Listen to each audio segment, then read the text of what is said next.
Welcome to the studio at Africa's Green Economy Summit. Today we are joined by Mandy Rambharos, who is the Vice President for Global Climate Cooperation at the Environmental Defense Fund. Thank you so much for joining us, Mandy. Thank you, Nasi. So from a climate perspective, what do you think makes Africa a feasible region to develop a green economy? Africa represents one of the most exciting regions for several reasons. One is that we could leapfrog all of the dirty technologies, the fossil fuels, straight into clean technologies, very much like we did with telephony, going from landlines to mobile phones in a very short space of time. Also, we have such a growing population, but I think very much we have the resources, all of the resources you can think of, the wind, the solar, the hydro, in different parts of the continent. But very importantly, we have the need for it.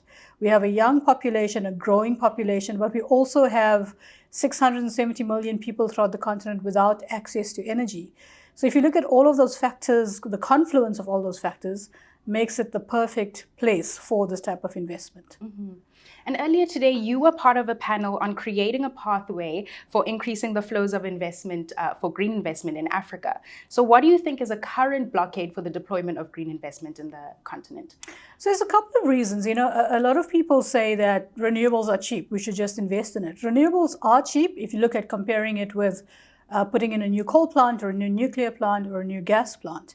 The capital costs are still high for our countries on the continent.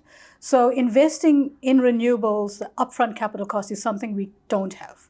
So finding the financing to do that is a major stumbling block, but also because the continent is seen as risky to invest in. So de-risking that investment, finding the financing, but also in many countries enabling policy. We do not have the policy that enables this sort of investment. These are the obstacles, I think. Yeah, and what do you think would need to be done to accelerate the adoption of climate finance here in Africa? Very importantly, we can learn from other countries and how they've done that. So if you look at Vietnam, they installed 9 gigawatts of rooftop solar in a year, which is phenomenal. They're having a couple of issues now on grid integration, but the biggest incentive to do it was a change in policy, a change in their localization policy and a change in their trade policy that allowed the investment in Vietnam. So I'm not, by no means am I saying we must let go of some of the localization needs that we have, but we need to look at a phased approach and what would attract investment. So policy enablers, very important. And as the focus shifts more towards climate change in Africa, what actions do you hope to see from African leaders and governments in trying to mitigate the effects of climate change on the continent? I think to look at policies and to look at investments that are people-centered.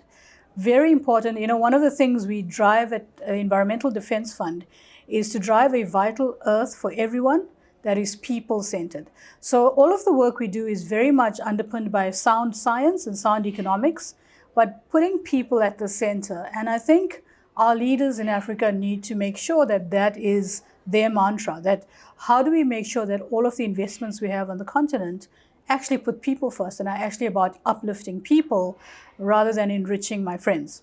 So, sorry to be frank and blunt about that, but honestly, that is what we need to look for.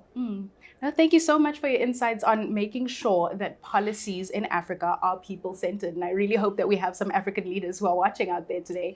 Thank you so much. Thank you, Nasi. And to our viewers, you can make sure to leave a comment in the comment section down below to share your thoughts with us. You can also like and subscribe to see more content like this. Thank you for watching and see you in the next video.